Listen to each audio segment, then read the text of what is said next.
বিশ্বব্যাপী জনসংখ্যা বৃদ্ধি, গ্রাম থেকে শহরে মানুষের ঢল এবং অর্থনৈতিক কর্মকাণ্ড শহর কেন্দ্রিক হওয়ায় দ্রুত নগরায়ন এখন একটি বাস্তবতা।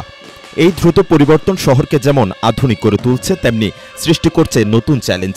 যানজট, বর্জ্য ব্যবস্থাপনা, পরিবেশ দূষণ, অপরিকল্পিত আবাসন, সবুজ এলাকা হারিয়ে যাওয়া এর মধ্যে উল্লেখযোগ্য।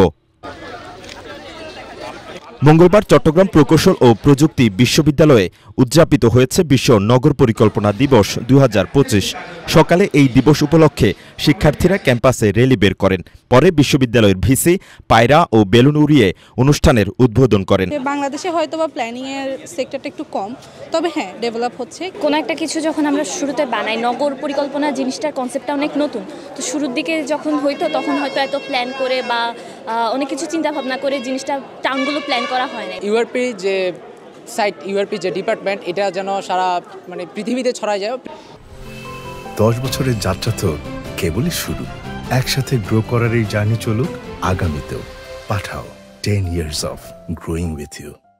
দ্রুত নগরায়ন যাতে ভবিষ্যতে কোনো ধরনের হুমকি হয়ে না দাঁড়ায়, এখন থেকেই যেন সঠিক পরিকল্পনার মাধ্যমে টেকসই নগর গড়ে তোলা হয়। বিশ্ব নগর পরিকল্পনা দিবস উদযাপনে এই প্রত্যাশাই শিক্ষার্থীদের। আমাদের কাছে হচ্ছে ওই জিনিসগুলোকে আরও যতটা সম্ভব প্ল্যান করা যায়, অর্গানাইজ করা যায়, যেন সবার জন্য ওই জিনিসটা ফিজিবল হয়, যেন সবাই ভালো মতো জিনিসটা ইউজ করতে পারে। আমার একটা এরিয়ায় অনেক বেশি পপুলেশন, ওই জায়গায় আমার রাস্তাটা বড় করতে হবে, চওড়া করতে হবে, এটাও তো প্ল্যানিংয়ের একটা অংশ। আমাদেরকে সুযোগ দেওয়া হোক প্ল্যান করার জন্য রুরাল লেভেলে, আরবান লেভেলে, যাতে করে আমরা আরও একটা বেটার সাস্টেনেবল বাংলাদেশ তৈরি করতে পারি। উদ্বোধনের পর একটি সভায় বিশ্ববিদ্যালয়ের ভিসি বলেন, পরিবেশ বান্ধব নগর গঠন, নিরাপদ শহর, সাশ্রয়ী আবাসনকে অগ্রাধিকার দেওয়ার দাবি জানান তিনি। টেকসই নগর পরিকল্পনার অগ্রাধিকার সমূহ আমার মতে integrated land use and transport planning, inclusivity, যাতে কেউই পিছিয়ে না থাকে, এটা খুবই গুরুত্বপূর্ণ। সভায় বিসি আরও বলেন, চুয়েটের শিক্ষার্থীরাই হবে আগামীর পরিকল্পিত নগর গড়ার কারিগর। আমি বিশ্বাস করি চুয়েটের ইউআরপি শিক্ষার্থীরাই হবে ভবিষ্যতের বাংলাদেশ গড়ার আরবান লিডার্স। 1949 সালে পদার্থ বিজ্ঞানী ও নগর পরিকল্পনাবিদ কার্লো ডি কার্ডো এ দিবসের সূচনা করেন।